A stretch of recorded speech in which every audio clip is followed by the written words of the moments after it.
Hello, I'm Ansar Mahmood. I'm talking to you today about skin and hair rejuvenation using the Selenis PRP system. We use PRP in this clinic for hair and skin on a regular basis. I have a research interest in how PRP works, the basic science behind it, and we do lots of in vitro testing, which then I try and translate into research into patients to improve our outcomes. The actual system that we're demonstrating on a 22 ml blood draw, I can usually obtain around 12 to 13 mils of plasma. And the other thing that I really like about this system is, other than the ease of use, is that I can then concentrate that. So if I wish to double or triple, even quadruple my platelet concentration, I can do that using this system, which I can show you later how that's done. But this is the tube. The red cells are concentrated at the bottom below the gel. You'll see there's a mechanical barrier here, and the plasma sits above it. The platelets sit really just above the gel layer, and the rest of this is actually plasma, or platelet poor plasma, which means I can take as much of this out. If you take out around half, for most patients, you end up with around about 4-fold concentration, 4 to 5-fold concentration of your platelets, and that's usually adequate for skin and hair. The exact cell counts and the science behind this is not that well understood by most clinicians, so we'll try and elucidate some of that as we're going along. So I'll come around now and we'll prepare the actual plasma for use. So within the kit, you get all of this within the Selenis kit. It arrives in a box, and there is a filter which is required to be used, which sits between the syringe. It allows, you can see with the stopper on, it allows a closed system, so it's sterile. I use this for both orthopedics and non-orthopedic procedures, with it being a closed system.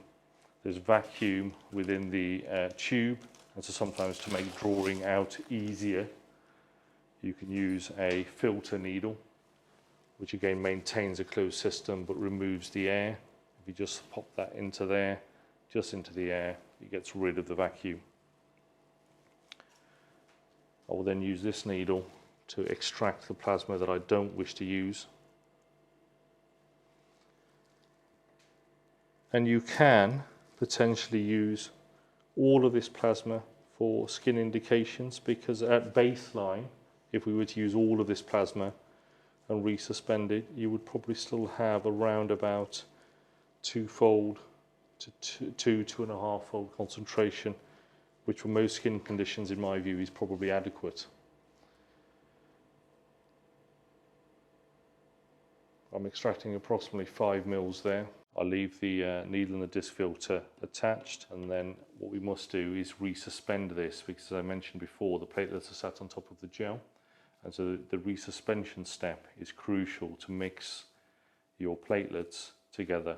And you can see the gel is fairly robust, and it allows fairly vigorous mixing to try and to equalize the concentration of platelets throughout the plasma. And I tend to do this probably at least 20 times, but you can do a little bit less or a little bit more, but I think the more you do, the better.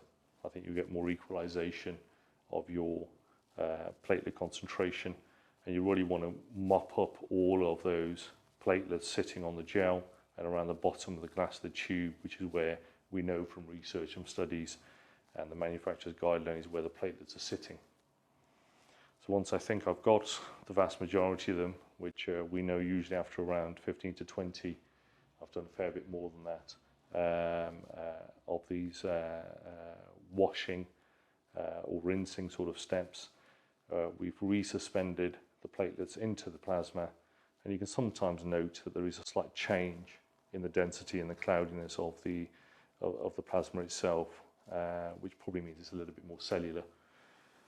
So once I've got the resuspended plasma, I can now decant it into my syringes. I tend to then decant from the 10 ml syringe into 1 ml syringes, and I use that for actual treatment.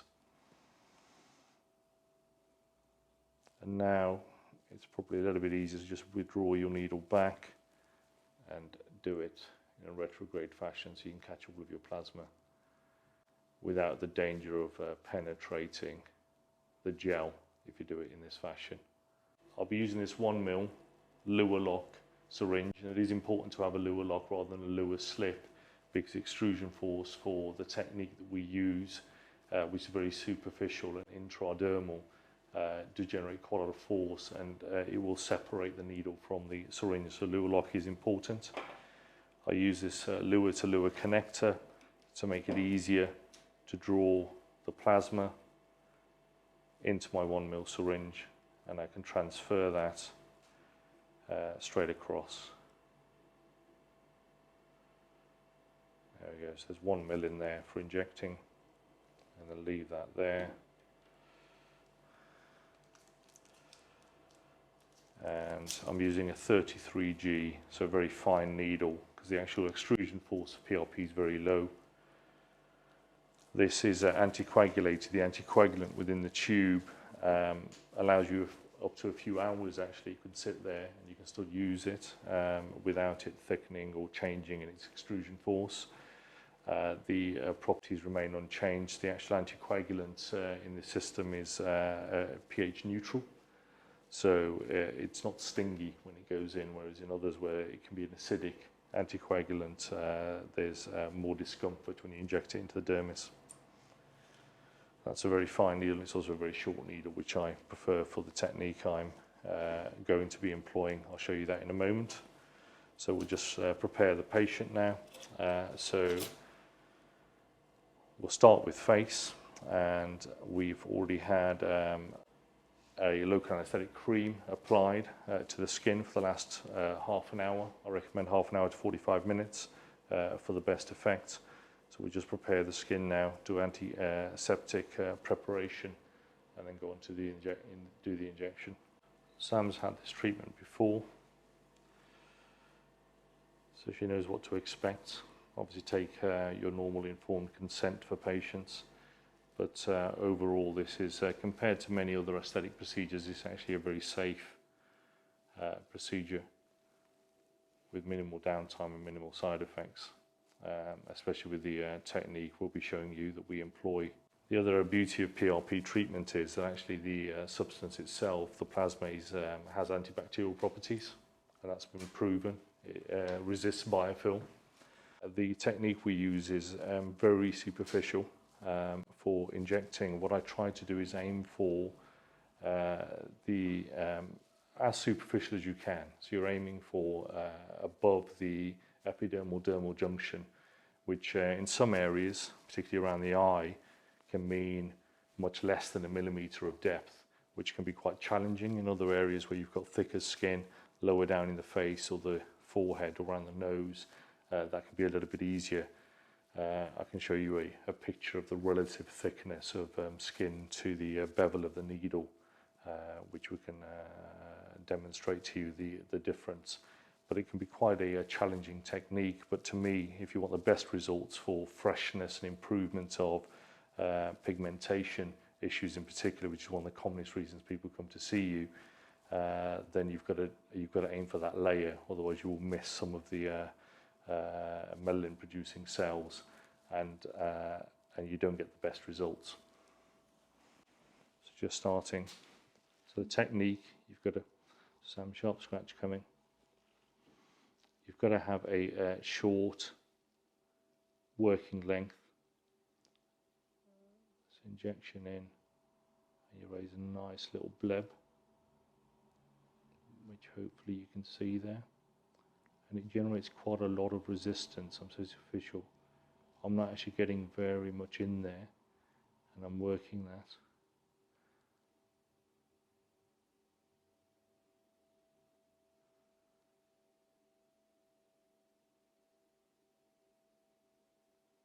I've just about got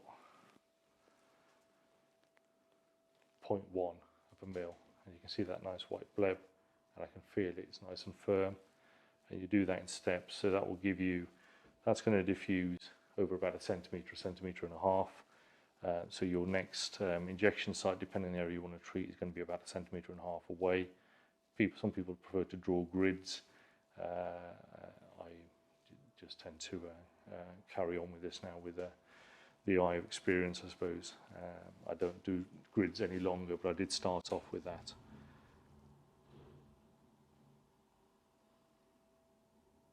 And again, as superficial as you can.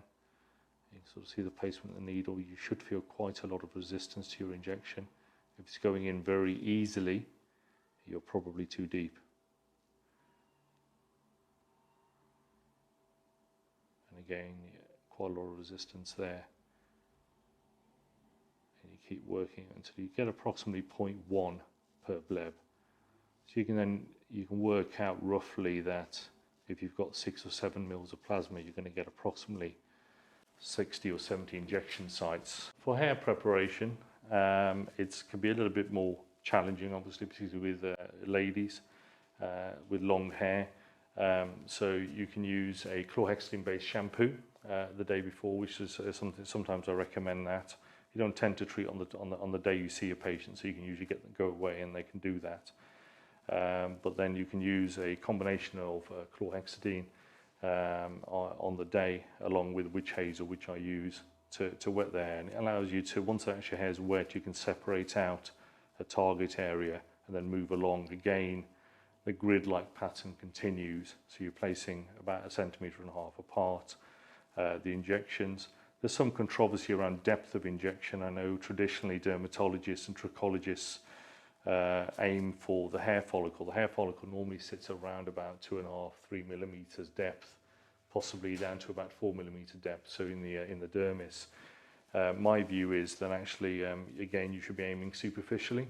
You should aim for a 1 to 2 millimeter depth injection at most. So you're above that area, and part of the reason for that is that the hair bulges above that area, which we know now from more recent research and work is where the stem cells sit. And so if you really want to stimulate the follicle, you've got to hit that target area. And whatever you diffuse down doesn't tend to come back up again. So my theory is that if you want to stimulate that whole area, you've got to start above it, and the diffusion occurs downwards through the cell lines. So we, again, similar technique, you raise the white blebs. And we know that it only works on active follicles. So you have to have living follicles. So if somebody has no active follicles, this treatment is not the right treatment for them. But what it does do, and it's been shown fairly conclusively now, is that it will stimulate the follicles that are there. So a follicle, for instance, that generates 2 hairs will generate 3. Overall, it seems to suggest around a 25 to 30% increase in density of hair, and around about a 35 to 40% increase in the thickness of hair as well. So you get more hairs per follicle, and the hair itself is thicker. And part of that is because it actually increases the anagen, the growth phase of the hair. That's the pathway. So the hair is growing for longer. Hair retention is higher. The hair is stronger, so actually resists being pulled out more. And again, that's been proven in some of our studies. So a vellus hair, it will thicken and it will retain. But again, you manage your patient's expectations here.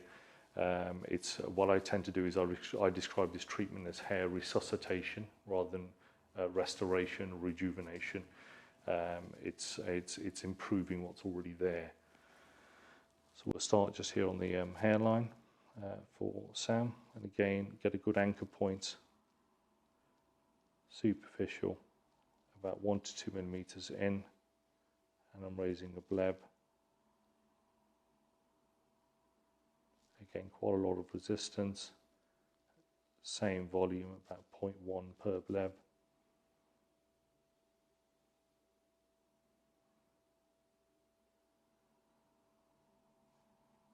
There we go. So you can just see there the white bleb just on the edge of the hairline. It's palpable, visible, and you want to repeat that now in the area of concern. So here, So I'm a slightly vellus hair here, thinner, so we're going to be going along here and raising those in a grid-like pattern again, 1 to 1.5 centimeters apart, and we'll complete that area of treatment. So again, you can imagine if you're doing a large scalp, you're going to need probably more than the 60 or 70 injections this may give you. For hair, I think it's much more important that you concentrate, and that's what the evidence tends to suggest that you probably need at least 1 million platelets per microliter, which usually in most people with an average blood count of something like 150 to 250 or 300 platelets per microliter needs a concentration of 3 to 4-fold at least. So I tend to concentrate up to 4 to 5 times in my practice, which generally means I end up with around about 4 or 5 mils of injectate from the 13 mils of plasma, which usually does mean I need more than one syringe, more than one tube. So I usually use 2 tubes of the 22 mil for hair. In my practice, the 22 mil tube has become pretty standard. I use it for orthopedic and aesthetic procedures, and I actually use the 11 mil tube less and less frequently. So carry on. So about 1.5 centimeters away, 1 to 2 mil depth.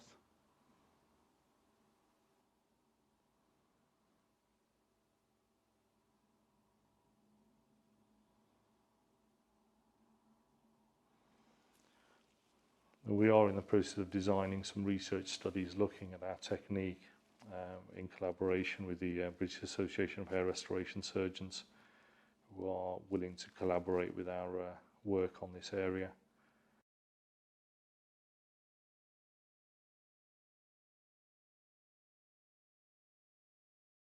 You can get a little bit of backsplash, particularly from open pores, so using eye protection is probably quite important.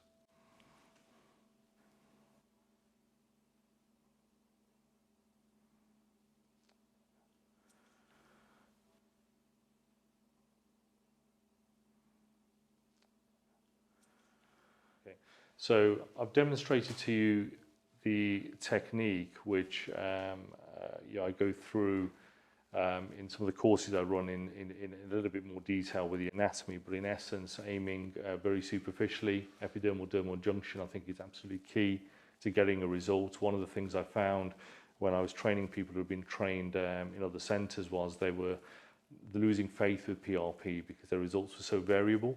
And what we found is that with the technique that we use, our results are actually very reproducible. And particularly with this system, if you're going to use a system within a clinic and you're new to a system, you want something simple. You want something simple and versatile. And that's what Sunny's given me. It's given me an 11 mil or a 22 mil tube, which I've already said I prefer the 22 mil tube because from an efficiency point of view, from 22 mils of whole blood draw, I can end up with about 13 mils of plasma, which is actually a very large quantity. If I'm using that for the face, I can use it entirely, so I can use the whole 13 mils, which will do a full face with one tube.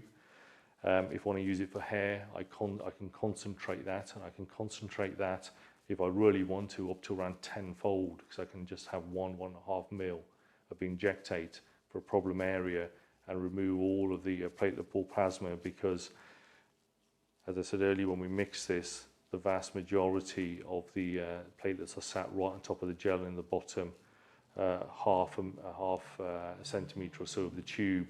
So you can remove as plasma right down to up to leaving 1 to 2 mils of plasma behind for your injection and still have all of your platelets sitting in there. It tends to give you a yield between 80 and 90%, so it retains 80 to 90%, which is a very high efficiency for collecting the platelets from the whole blood. It's got this gel which gives you a mechanical separation, so your chance of error or contamination of the red cells is very low.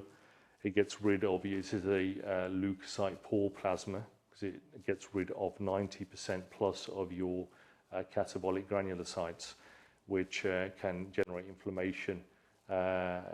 Inflammation in certain indications is important, but certainly I think in the face and the hair you want to minimize inflammation. In orthopedics for joints you also want to minimize inflammation, so it's a very versatile system for multiple indications. It selectively retains, interestingly, the monocyte population, and what we're starting to see now with more and more research is that monocytes are very good at stimulating local stem cells and increasing the response of growth factors. That's the reason that I prefer to use Solenis PRP for this particular indication, and I'm happy to take any questions if you have them.